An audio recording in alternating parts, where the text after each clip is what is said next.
Governor Herbert, will you please take the first swing?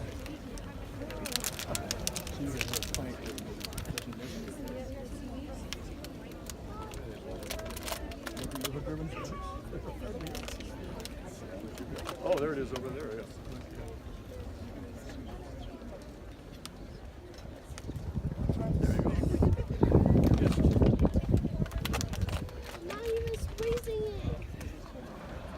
Thank you, Governor Herbert. Lance Fritz, will you please come forward and assist in driving the spike?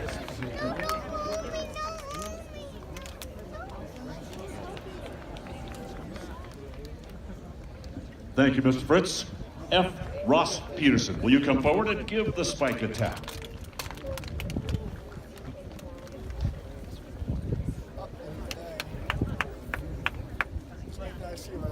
Right there.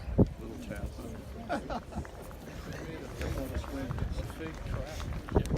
That's right. I said you're not going to do it on the main line. Ladies and gentlemen, we present to you the Utah Copper Spike.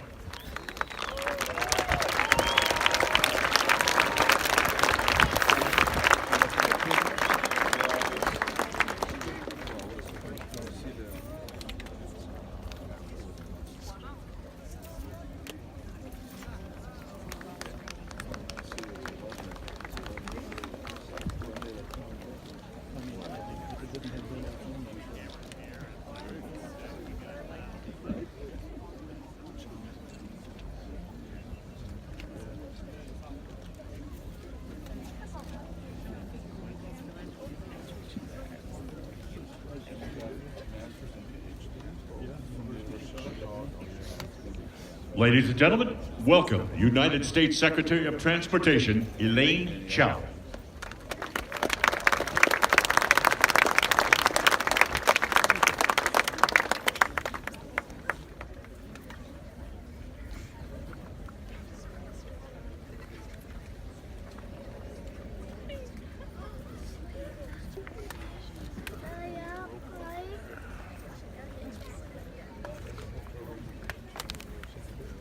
Oh, yeah.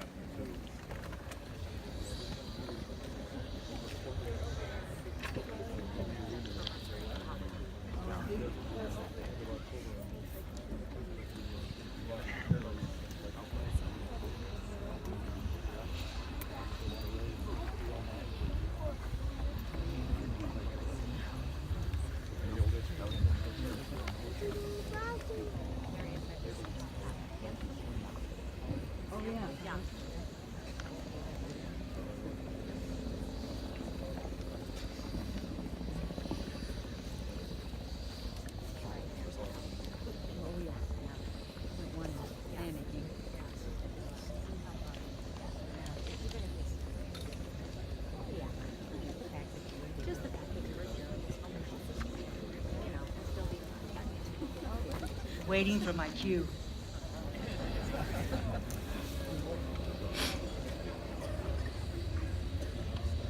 Where's the voice of God?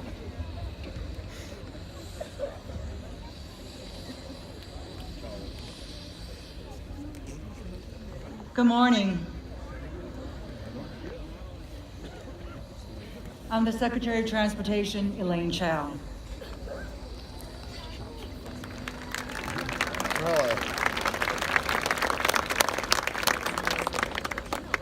Today, at the 150th anniversary of the Golden Spike ceremony, marking the completion of the Transcontinental Railroad, is a day to commemorate the contribution of railroads and the contribution and sacrifices of the railroad workers, including approximately 12,000 or more Chinese laborers, who risked everything to make the Transcontinental Railroad a reality.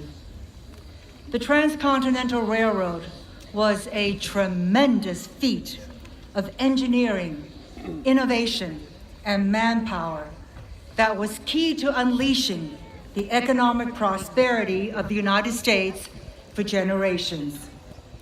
It was one of the greatest infrastructure projects in our country. And within 3 years of its completion, trains could travel from New York City to San Francisco in just 1 week. Prior to that, travelers endured up to 6 months or more of dangerous travel by ship or covered wagon to cross the continent. The ability to move people and goods across the continent at much reduced time and lower cost led to explosive economic growth. The benefits were felt not only in the big coastal cities, but in the rural interior, which gained access to new markets. Within 10 years of completion, the intercontinental railroads were shipping $50 million of freight from coast to coast each year. The act of building the transcontinental railroad was transformational in and of itself. The government provided land and other resources to encourage private sector investments in the railroads. Innovation and planning guided the project. Standard gauge track was adopted on a national basis, and telegraph lines were built along the track right of way. Nitroglycerin gradually replaced the less powerful black powder when blasting tunnels through the Sierra Mountains. The railroad workers became so skilled that a legendary team of workers, as you have heard, built 10 miles of track in a single day. Today, we pay special tribute to the diverse workforce that built the seminal project. Civil War veterans from both the North and the South worked together on the Transcontinental Railroad, along with Mormon settlers, African Americans, Native Americans, and of course, Chinese laborers. Building from the east, as you can see from the trains behind me, the Union Pacific Railroad hired Irish immigrants, African American immigrants, newly freed slaves to lay track across the Great Plains. Building from the west, the Central Pacific Railroad hired 15,000 workers, of which 12,000 or more were Chinese immigrants. These workers of Chinese ancestry blasted and chiseled their way through the rugged Sierra Nevada mountains, using manual hammer drills, pickaxes, and explosive. They dug 15 tunnels through pure, hard granite. Snow fell so deeply in the mountains that they had to build roofs over 37 miles of track so supply trains could make it through. The conditions were merciless, dangerous, and harsh. An estimated 500 to 1,000 Chinese workers lost their lives. But the Chinese workers persevered and played a key role in building one of the greatest infrastructure projects in the world. And their achievement is even more poignant in light of the fact that many of the Chinese laborers did not have the opportunity to bring their families with them or to become citizens of the United States. Many of their names are lost to history.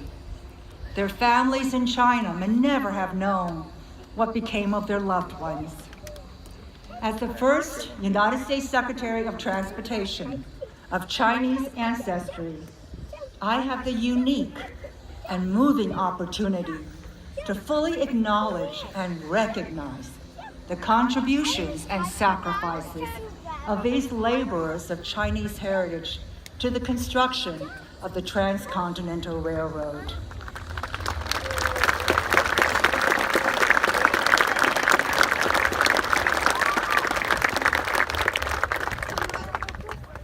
This great history, which helped to transform our country, was made possible by a diverse group of other brave and determined workers the railroad laborers and innovators of 150 years ago helped unite our country every bit as consequential as the digital revolution that binds the world today.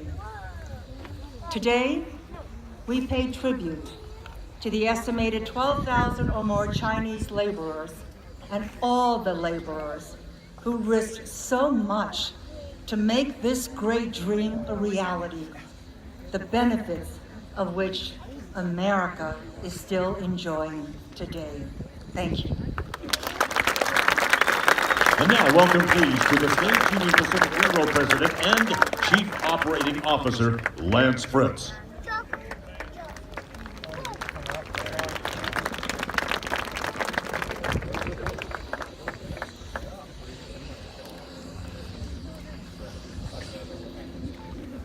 What a pleasure and an honor it is to be here with you today to celebrate the creation of the Transcontinental Railroad. Our celebration at Union Pacific started yesterday with the nose-to-nose meet of our two massive iron horses of today, the number 844 and the number 4014. I think maybe some of you were there yesterday. It took teams of amazing craftsmen to build this Transcontinental Railroad, like it took teams of amazing craftsmen to build those iron horses and refurbish them. We celebrate that ingenuity, that hard work, that sacrifice. And it's the same kind of sacrifice that defined this great race to where we are today, that connected our nation. That was a story of not just the laborers, but certainly them. It also included the visionaries, President Abraham Lincoln, when he signed us into existence in July of 1862.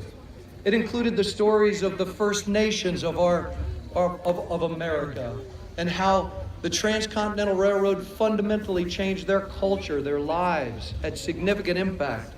It's about the communities that were formed along our great railroad, first starting as steam stops, as water stops, and then growing into economic engines in their own right, and now sitting at the heart of our great nation.